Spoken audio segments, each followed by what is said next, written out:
So now that you've learned a little bit about what servant leadership is, you ask the question, how do I implement it with my company? How do I implement it with my customers? How do I create a culture, an environment that's going to strive in an environment of servant leadership?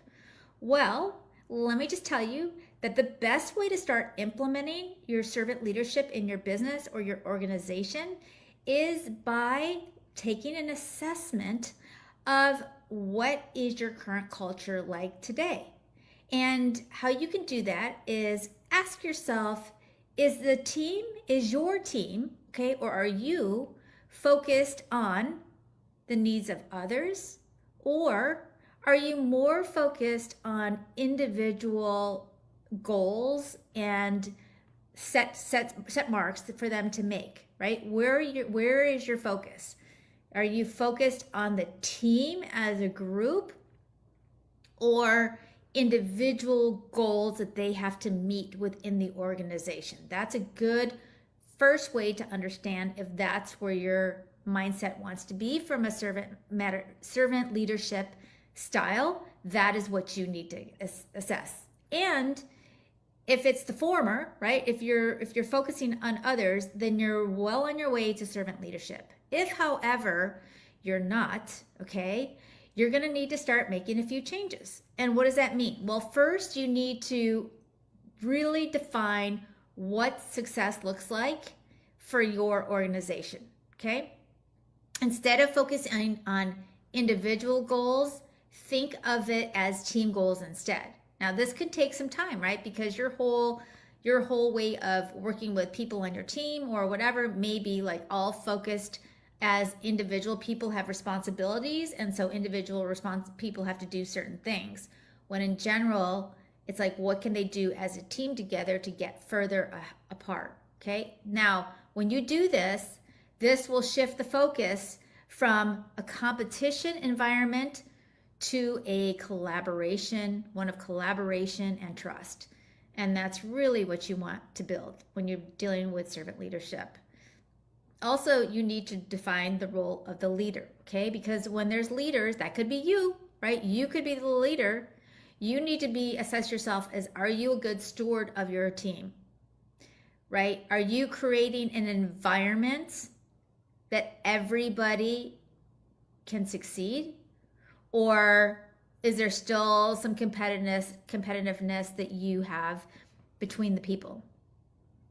And then finally, you need to implement systems that are going to process that and support your servant leadership.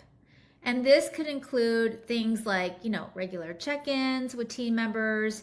You're going to have to certainly change up maybe some of your processes, or, maybe even set up some mentoring programs for people to help each other. Okay.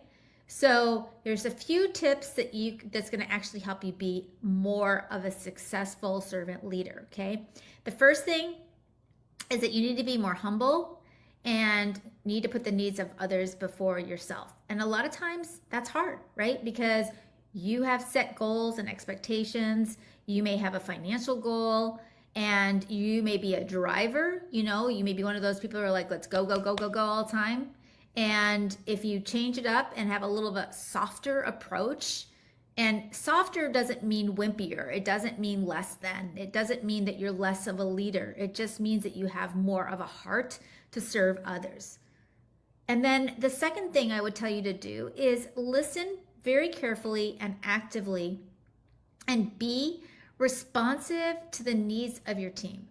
You want to be able to be very open, receive feedback, good and bad, and create that environment on your team, in your organization, or whatever you can do, so that it allows people to come to you, sit down at your desk, pick up the phone and call you, whatever it needs to do, that they feel more comfortable that you are actually there to listen to them.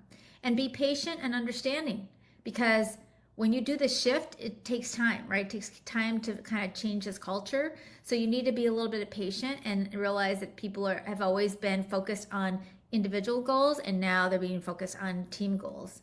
And then finally, remember that servant leadership, it's not about being in control. It's literally about empowering others to achieve their goals.